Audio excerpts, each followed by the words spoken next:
오늘 저는 평범한 사람들의 비범한 삶이라는 제목으로 말씀을 드리고자 합니다. 먼저 야고보서 5장 17절 18절에 엘리야는 우리와 성정이 같은 사람이로되 그가 비오지 않기를 간절히 기도한 적 3년 6개월 동안 땅에 비가 오지 아니하고 다시 기도하니 하늘이 비를 주고 땅이 열매를 맺었느니라. 여러분, 엘리야는 어떤 사람입니까? 우리가 알기는 엘리야는 구약시대 선지자 중에 모세를 제외하고는 가장 위대하고 어떠민 대선지자 중에 한 사람이라고 알고 있습니다.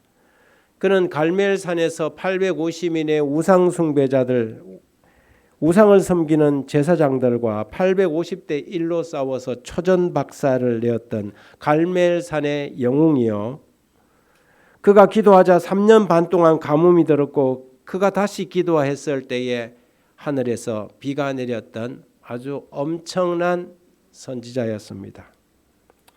그리고 그는 죽음을 보지 않고 불병거를 타고 하늘로 바로 승천해버린 유일한 사람이 되었습니다.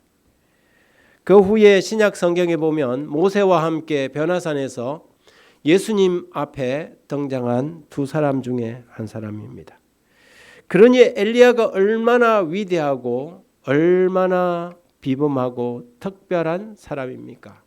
그런데 성경은 오늘 우리에게 야고보 5장 17절에 엘리야는 우리와 성정이 같은 사람이다, 그렇게 기록했습니다. 우리와 성정이 같은 사람이라는 말은 그가 무슨 위대한 초인적인 인간이라는 것이 아니라 우리처럼 평범하고 똑같은 인간이었다는 것입니다. 여러분, 우리는 성경에 나와 있는 여러 위대한 선지자들과 사도들이 그들이 어떤 처음부터 태어날 때부터 어떤 위대함을 그리고 비범함을 가지고 태어난 사람으로 잘못 생각할 수 있지만 성경은 하나같이 아니라고 말하는 것입니다. 그들도 너처럼 아주 평범한 사람이었다고 말을 하고 있습니다. 여기서 같은 성정이라는 헬라어 단어는 호모이 오파데스라는 단어입니다. 이 동일한 표현을 사도 바울도 썼는데요.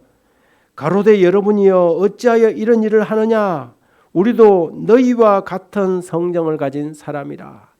사도 바울이 아주 특별한 일을, 기적 같은 일을 베풀자 사람들이 마치 신이나 되는 것처럼 바울에게 막 엎드리면 넓적절을 하려니까 그걸 막으면서 아니다, 우리도 너희와 같은 성정의 사람이라고 고백합니다.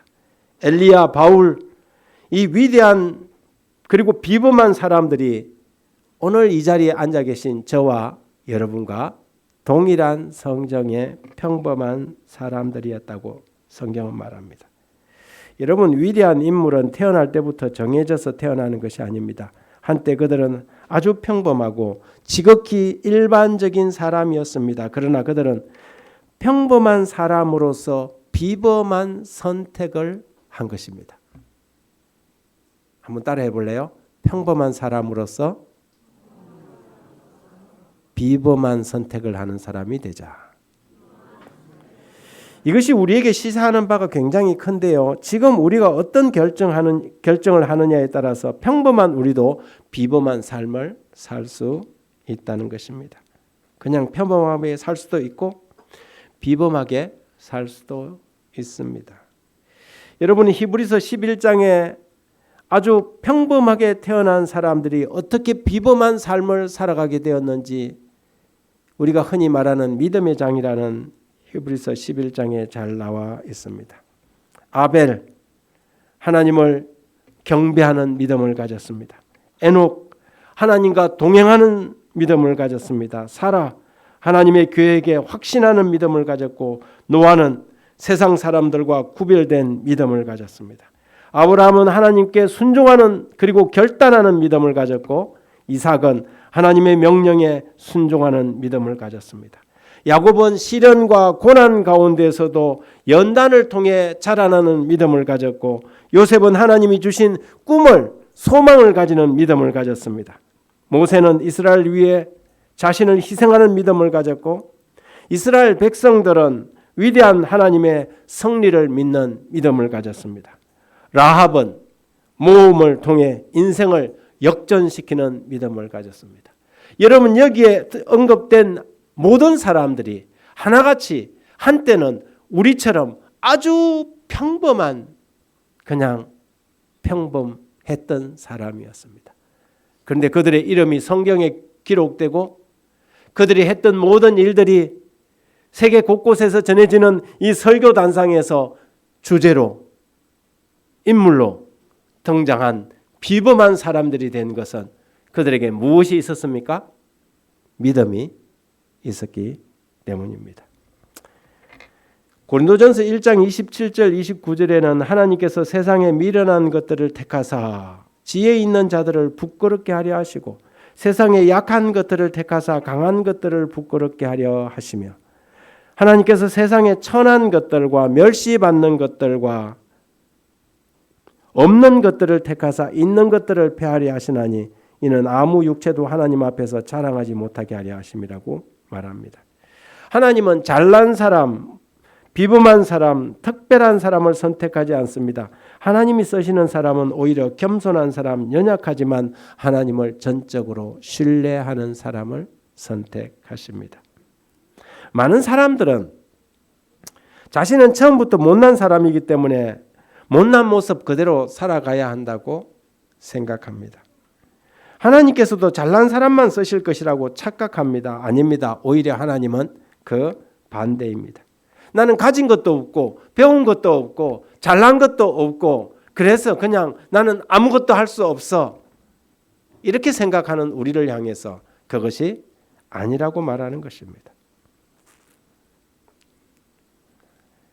하나님께서는 하나님이 일을 하실 때 지혜 있고 영향력이 있고 높은 신분의 사람만을 쓰지 않습니다. 하나님은 세상에 미련한 사람들, 세상 가치로 볼 때는 잘나지 못한 사람들을 택하셨습니다. 어디 예수님의 제자들을 한번 일면을 하나하나 좀 살펴보시기 바랍니다. 그 가운데 정말 비범한 사람들이 한 사람이라도 있었나요? 베드로가 비범합니까? 덜렁대기를 좋아하고 우쭐하다가 책임 못 질 말이나 덜컥 내뱉고 내가 죽을 때까지 죽음에까지 주님을 따르겠다 하더니 한밤이 다 새기 전에 예수님을 3번씩이나 부인했던 사람입니다. 요한, 야고보, 성질이 불같아서 버럭 화를 내는 우레의 아들 보아너게였습니다. 안드레, 빌립, 나다나엘, 도마는 어떻습니까? 마태. 그들 가운데 누가 예루살렘 대학 출신이 한 명이라도 있습니까? 에스대 출신이 한 명이라도 있습니까? 하나도 없습니다. 아니면 가문이라도 좋던가요? 저들은 하나같이 평범했고 평범한 사람들이었습니다. 그 가운데 손에 먹물이나 좀 묻혔다는 서기관 출신 딱 한 사람이 있었는데 그 유다는 오히려 예수님을 배반하고 떠나버리고 말았습니다. 여러분 보십시오. 하나님이 쓰시는 성경의 위인들은 세상의 위인들과 근본적으로 달랐습니다. 세상의 위인들은 모두가 자신의 위대함을 드러낸 사람들이었습니다. 그러나 성경의 위인들은 한결같이 하나님이 얼마나 위대한 분인가를 보여주는 사람들입니다. 기독교 역사는 못난 사람을 불러서 하나님이 저런 사람을 통해서도 엄청난 일을 하시는구나 하는 것을 보여주는 역사입니다. 그러므로 여러분 오늘부터 나는 가진 것이 없고 나는 배운 것이 없고 나는 재주가 없어서 재능이 없어서 하나님을 위해서 할 게 없다고 이런 말도 안 되는 변명은 하지 마시기 바랍니다. 하나님께서 오늘 여러분들에게 요구하는 것은 믿음입니다. 여러분의 신분이나 여러분의 출신, 학벌, 여러분의 어떤 경력을 하나님께서는 보시지 않습니다. 세상에는 조그마한 회사 하나 들어가려도 뭘 써야 됩니까? 이력서를 딱 써갖고 그 사람이 이력이 뭔지를 보지 않습니까? 하나님께서 이력 보실까요? 이력 보시지 않습니다. 하나님께서 보시는 오직 한 가지는 믿음입니다. 하나님을 믿는 믿음입니다. 우리의 능력이 아니라 능력이 많으신 그 하나님의 능력을 믿는 믿음입니다. 하나님께서 이 한 가지를 보시는데 우리는 세상의 방법대로 늘 나는 배운 것이 없고 나는 가진 것이 없고 나는 재능이 없어서 못해요 이렇게 말하는 것입니다. 하나님께서는 그런 것을 요구하지 않습니다. 여러분이 그것을 해봤는지도 묻지 않습니다. 정주영 씨는 너 해봤어? 그랬다는데 경험을 묻는 것이지 않습니까? 경험이 없어도 괜찮습니다. 우리가 전적으로 믿고 신뢰하는 것은 하나님의 능력이시고 하나님의 섭리라는 사실을 기억했으면 좋겠습니다. 하나님은 능력 순이 아니라 어쩌면 못난 순서대로 부르신다고 성경은 말합니다. 그래서 자기가 잘나서 그래서 사도 바울은 에베소 3장 8절에 모든 성도 중에 지극히 작은 자보다 더 작은 나에게 이 은혜를 주셨다 그랬습니다. 고린도전서 15장 10절 그러나 내가 나된 것은 하나님의 은혜로 된 것이니 내게 주신 그의 은혜가 헛되지 아니하여 내가 모든 사도보다 더 많이 수고하였으나 내가 한 것이 아니요 오직 나와 함께 하신 하나님의 은혜로다. 믿음으로 일을 시작하는 사람들, 하나님의 이 부르심에 기꺼이 자기 자신을 던지는 사람들은 바울과 같은 태도와 자세를 가지게 될 것입니다. 여러분 저도 한 번도 제가 잘나서 목사가 되었다고 생각하지는 않습니다. 저기 전라도와 경상도를 가로지르는 섬진강변에 새카맣게 섬진강에서 미역이나 감던 그 촌놈을 불러다가 하나님의 이 위대한 사역에 투입하시고 이 일을 하게 하신 것은 전적으로 하나님의 은혜라고 믿습니다. 저 같은 사람은 목사라도 시켜야 구원받을 것 같으니까 하나님께서 하나님의 은혜로 부르신 것입니다. 하나님은 약한 자를 부르시는 것을 우리는 성경에서 많이 찾아볼 수 있습니다. 창세기 12장에 보면 믿음의 조상 아브라함의 사건이 나옵니다. 여러분 창세기 12장 전에 아브라함이 뭐 했는지 여러분 알고 계십니까? 뭘 했을까요? 아브라함이 창세기 12장 아브라함이 갈대아 우르에서 한 경력들이 프로필이 나옵니까? 나오지 않습니다. 아브라함이 거기서 뭐 했는지 유명한 사람이 아니었다는 증거입니다. 어쩌면 자기 아버지가 우상 숭배자였으니까 우상이나 만들어 팔았는지도 모릅니다. 그런데 하나님께서는 아브라함을 부르시고 그를 믿음의 조상으로 삼으셨습니다. 여러분 예수님의 제자들이 다 그전에 뭐 했습니까? 자기마다 뭐 하지만 대부분이 어부 출신들 바다에서 뭐 하던 사람들이에요? 갈릴리 바다에서 그물 던지고 고기 잡던 사람들이었습니다. 그런데 하나님께서는 그들을 불러서 이 어마어마한 이 박스 로마나 시대에 로마를 뒤흔들리는 기독교의 기둥들로 삼으셨습니다. 그러므로 여러분 우리가 세상에서 무언가가 되는 것이 아니라 오늘 우리에게 하나님이 주신 믿음을 따라서 이 위대한 마지막 시대의 거룩한 사역의 대열에 여러분 한 사람 한 사람을 부르신다는 사실을 믿으시기 바랍니다.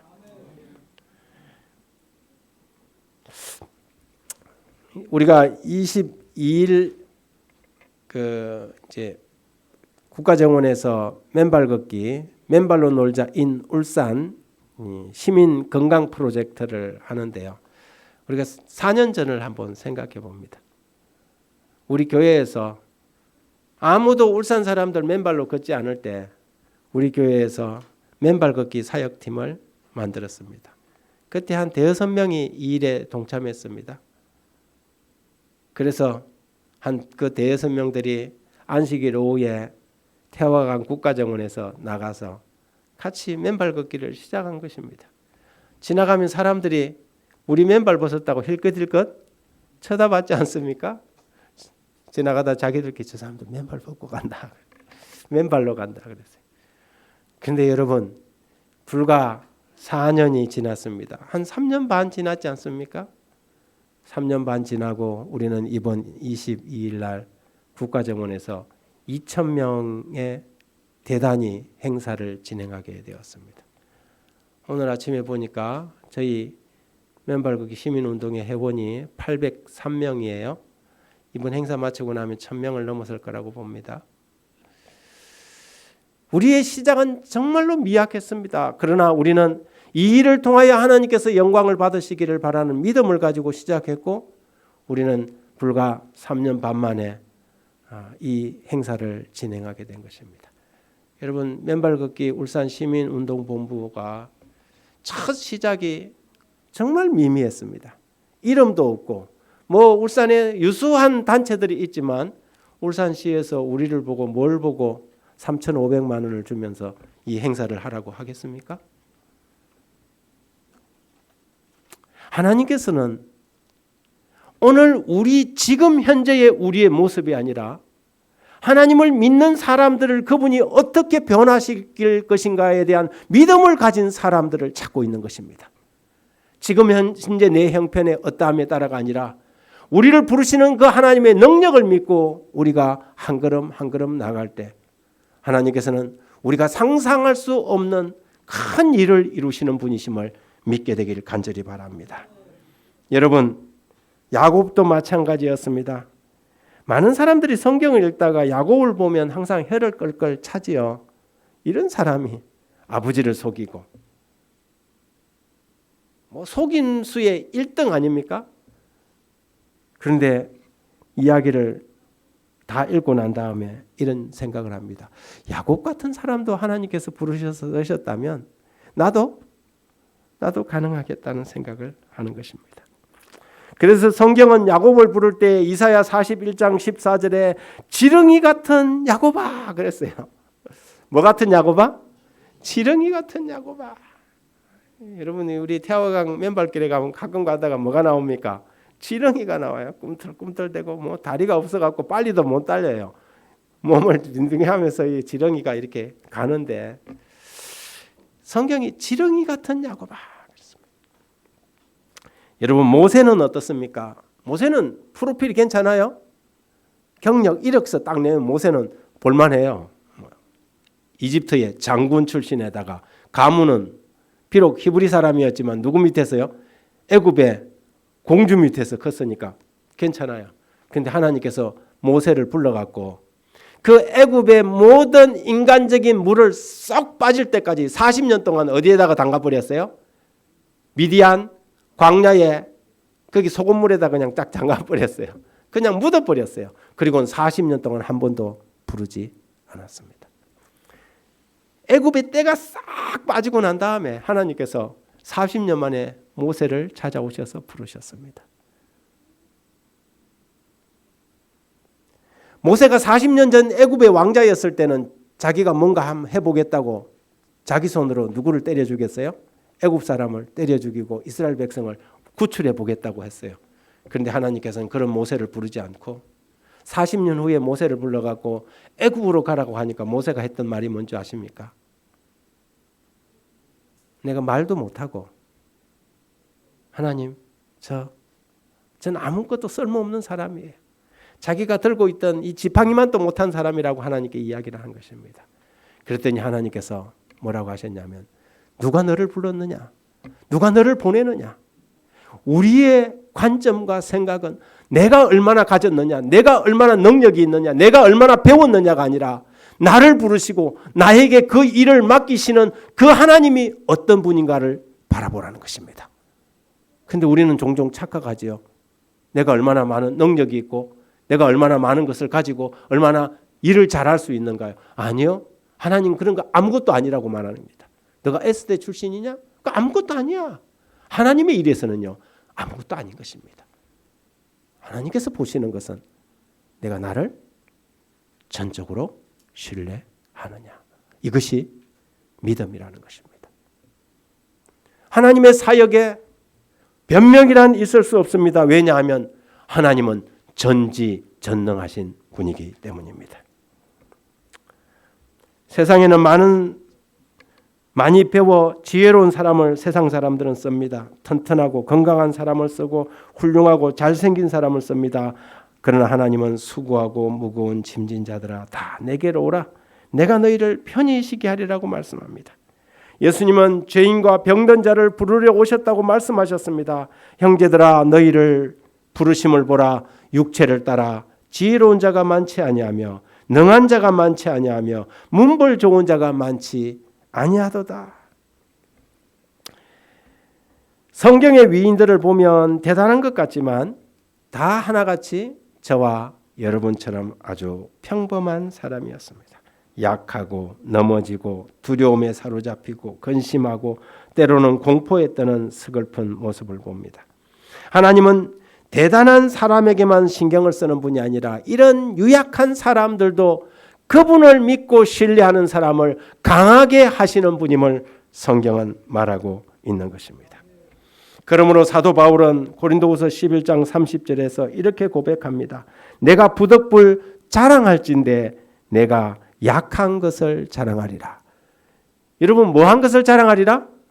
약한 것을 자랑하리라. 여러분 약한 것 자랑합니까? 없는 것 자랑합니까?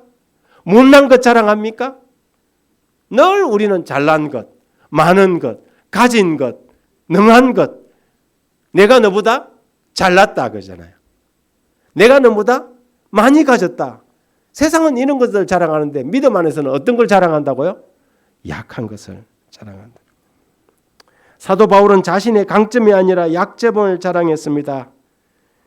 그러면 어떻게 평범한 사람들이 비범한 삶을 시작하는 것일까요? 그들은 첫째 자신들의 약점을 탄식하고 아쉬워하는 사람이 아니라 자신의 약점을 오히려 강점으로 변환시킬 수 있는 사람들이었습니다. 자신의 약점을 강점으로 만들어 세상을 빛낸 사람들이 제법 있습니다. 크리스토퍼 놀란이라는 유명한 이 문학자가 있습니다. 영국에. 이 사람은 내성마비를 가지고 태어났어요. 말할 수도 몸을 움직일 수도 없었습니다. 자기 눈 위에 머리 위에 막대기 하나를 붙여서 그걸 가지고 컴퓨터의 자판을 누르는 사람이에요. 원고지 한 페이지를 쓰려고 12시간을 머리를 움직여야 되는 그런 사람이었습니다. 1989년 그의 자전적 소설 시계의 눈 밑에서라는 이 책을 쓰고요. 영국 최고의 휘트브레드 문학상을 수상합니다.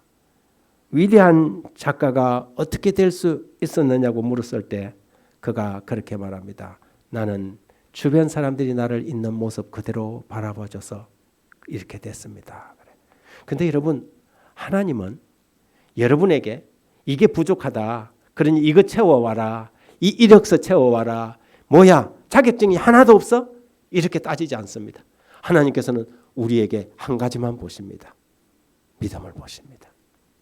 그리고 있는 모습 그대로 있는 모습 나 있는 모습 그대로를 하나님께서 보십니다. 그리고 우리처럼 평범한 사람들을 비범하게 만드시는 하나님을 찬양하십시다. 여러분 이탈리아 출신 세계적인 지휘자 아르투로 토스카니니는 어떤 사람이었습니까? 그는 첼리스트였습니다. 그런데 그가 근본적으로 매우 눈이 어두운 건시였다 그래요. 연주자가 건시가 되면 굉장히 힘든 상황이죠. 악조건을 가지고 있었던 것입니다. 치명적인 약점을 가졌는데 연주하기 전날 그는 밤을 새워가며 아예 악보를 통째로 외웠다고 합니다. 어느 연주회 날 느닷없이 지휘자가 병원에 입원하게 되었습니다. 그날 연주해야 할 곡을 통째로 외운 사람은 토스카니니 한 사람밖에 없었습니다.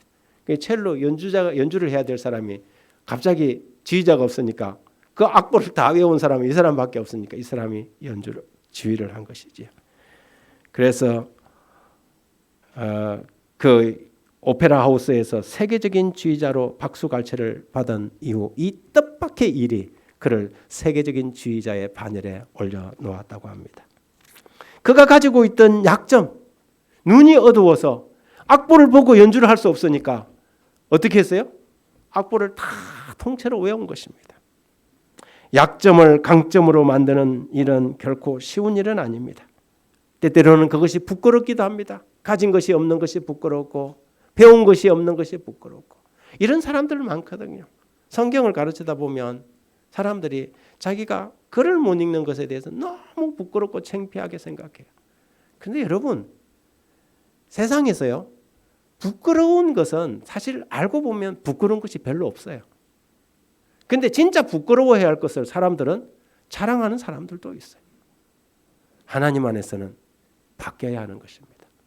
로마 시대 때 가장 부끄러운 것이 뭔지 아십니까? 로마 시대 때 가장 부끄러운 것은 십자가였어요.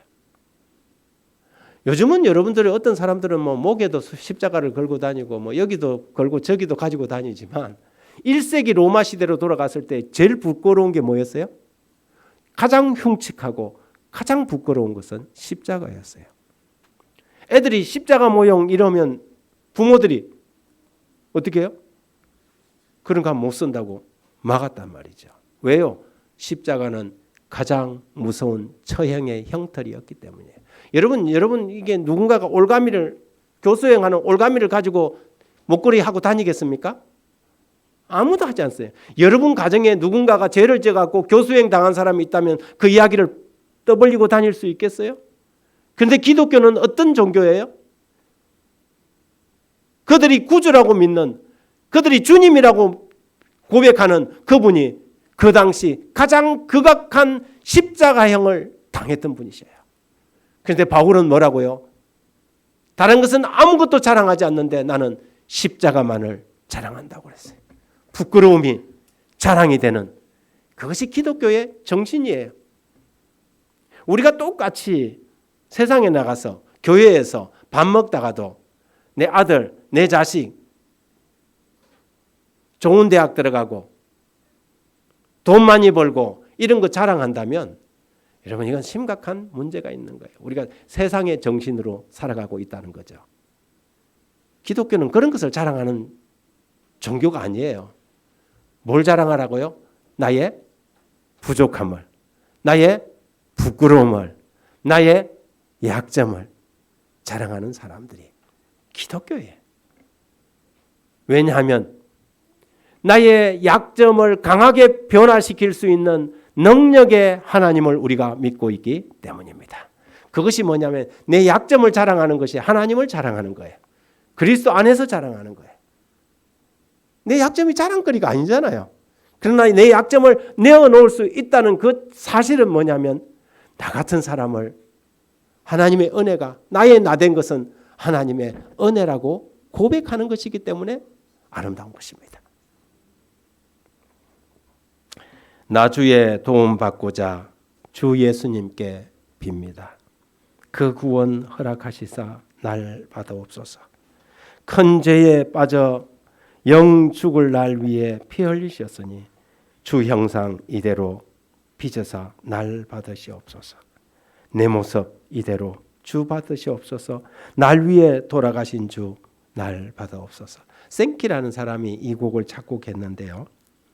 이 사람이 이 곡을 작곡한 것은 한 스코틀랜드의 대도시에서 부흥 집회를 하고 있었어요. 그때 한 이 소녀가 와서 자기의 신앙을 고백합니다. 그리고 간절한 마음으로 자기가 구원받기를 말한다고 고백했어요. 어떻게 하면 구원을 받을 수 있나요? 했더니 그 말씀을 전하는 목사님이 예수님을 받아들이시고 하나님께 기도하십시오. 그랬더니 아가씨 걱정 말아요. 간단해요. 성경을 읽고 기도드리세요. 했더니 이 소녀가 울면서 나는 글도 읽을 줄 몰라요. 나는 기도도 할 줄 몰라요. 어떻게 하면 좋아요? 그러자 목사님이 기도하는 법을 가르쳐주고 예수님을 영접하는 법을 가르쳐줬어요. 그랬더니 그가 첫 기도가 무엇이었냐면 예수님 제 모습 이대로 받아주세요. 그의 첫 기도가 예수님 제 모습 이대로 받아주세요. 그것을 옆에서 보고 있던 생키 목사님이 굉장한 감동을 받았어요. 신앙이란 바로 이런 것이구나. 내 모습 이대로 받아주는 것이구나. 그래서 그가 이 작곡한 곡이 바로 이 노래인 것입니다. 나 주의 도움 받고자. 우리 찬미가에 들어가 있는 내용입니다. 주님 내 모습 이대로 받아주십시오. 아주 평범했던 사람들의 위대한 역사의 대열에 들어가고 싶습니까? 평범한 사람으로서 비범한 삶을 살기를 원하십니까? 그러면 여러분 하나님을 신뢰하시기 바랍니다. 세상에 이런저런 경력들이 아니라 우리를 비범한 삶으로 이끄시는 위대하신 하나님을 신뢰하고 그분 앞에 믿음으로 나아가게 되기를 간절히 바랍니다. 위대한 사람은 위대하게 태어난 것이 아니라 비범한 삶을 믿음으로 선택했기 때문입니다. 세상의 위인들은 그 시작을 무슨 알에서 태어났니, 무슨 어디서 태어날 때 꿈이 어떻게 했니, 이런 것들을 강조하지만 믿음의 사람들은 출생의 그런 신비한 비밀을 가지고 있지 않습니다. 우리의 유일한 비밀은 하나님 안에서 믿음으로 그분을 신뢰하는 아주 단순한 길인 것입니다.